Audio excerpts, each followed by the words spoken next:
Hi everyone. As promised, I said I would discuss my diet with you. So I just thought that I would show you a little bit of how I prepare my meals less than 2 weeks before a competition. So right now I'm just reheating steak and green beans with avocado and I think there's some peppers in there as well.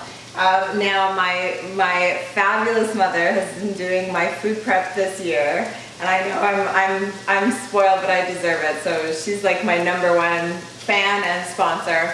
So I didn't have to do the food prep of the steak, but sometimes I do like to recook it using coconut oil.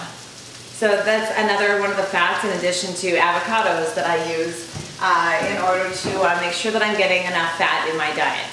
So most of my meals are just exactly that, about 4.5 ounces of steak, 1 to 2 cups of vegetables, and either avocado with coconut oil, or I don't do any fats in those meals. Now I am having yams still in the morning and around workouts, especially on leg days when I split up my training into 2 workouts. Then I'm definitely having at least 2 steak, yam, veggie meals, and I am using sodium on everything, and I do keep my sodium intake up right up until the show. Another treat that I'm having is lots of vegetables in the evening. I'm doing a lot of celery, cucumbers. I'm enjoying a lot of those types of snacks with horseradish mustard. I'm still on that this season. And I'm also doing some canned tuna wraps, like lettuce wraps, where I use a little bit of non-fat ranch.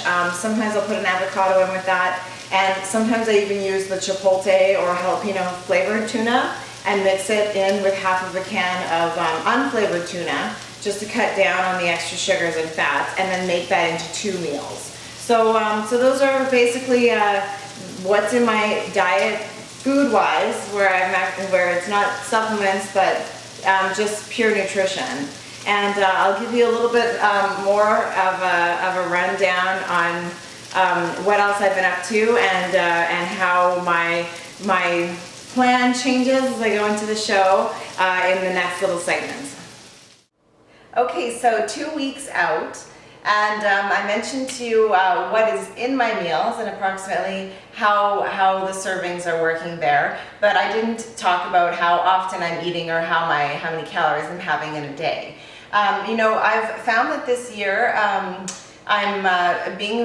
fluctuating quite a bit with my daily calorie intake, just simply because I'm gauging that based on when I'm sleeping, how many times a day I'm training. My cardio is always very consistent in a 24-hour period, but sometimes I do 2 workouts a day, and of course, if I'm feeling exhausted, that means that I need to add more meals in, because I don't want to get depleted, run myself down, risk injury, and risk losing this hard-earned muscle that I've put on. So I eat every 2 to 4 hours, drinking a lot of BCAAs or even having pills to make sure that I keep that lean muscle mass. I'm using creatine before and after my workout. I'm also ensuring that during training I'm still having carbs.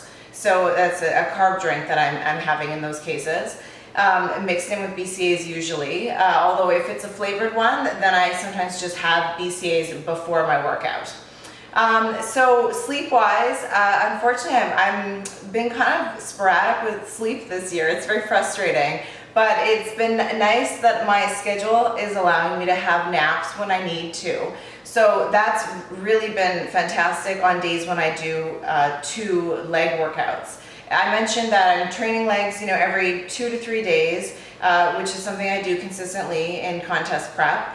But this year, I'm even splitting up those days into my leg days into 2 workouts in a day, if my schedule allows it. So I'll go in the morning, do my big deadlift squats, leg press, if whatever my big compound focused heavy lift is, and then I'll isolate usually glutes and calves, and then I come back in the evening again, hit glutes again for sure, and isolate quads and hamstrings. And that allows me to get a little more intensity out of the isolation exercises, rather than if I did an hour and a half workout, and then cardio after that, it would just be mentally draining, so I would have a hard time giving full effort for every exercise.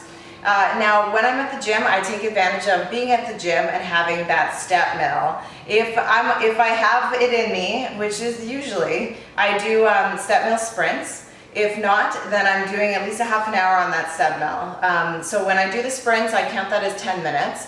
10 minutes of sprints, 20 minutes of steady state walking up on that step mill. You're not holding on, not leaning on it. You know, again, I've mentioned this in the past. I always try to do my cardio with good posture in mind. You know, trying to keep my stomach tight, my shoulders back. And I mean, I'm human, I get tired, but when I think about it, I correct that form, and that helps me to, you know, have my body present the way that I like it to, and it also helps in for stage, because you're conditioning yourself for how you want to stand on stage, tightening your stomach up. It's kind of that vacuum abdominal effect as well. Other than that, you know, I'm feeling really healthy. So I was having a little bit of, you know, erector issues. My traps get tight close to a show, and that really helps to ease that tension and get me right back into the swing of training. You know, again, soothing those sore muscles and is a way to push yourself safely through training plateaus. And I also have, you know, some other exciting opportunities coming my way for after the show, but I'm really focused in on enjoying the experience at Worlds. I can't wait to see my WBFF family from all around the world, and you know, enjoy the spectacle that Paul and Alison Dillette have spent so much time preparing for us. So if you haven't already ordered, I believe it's still 30% off. WBFFshows.com is where you can watch the event live on pay-per-view. The event is Friday and Saturday, August 26th and 27th, and you can see me on stage in the Pro Fitness Model category on Saturday all day.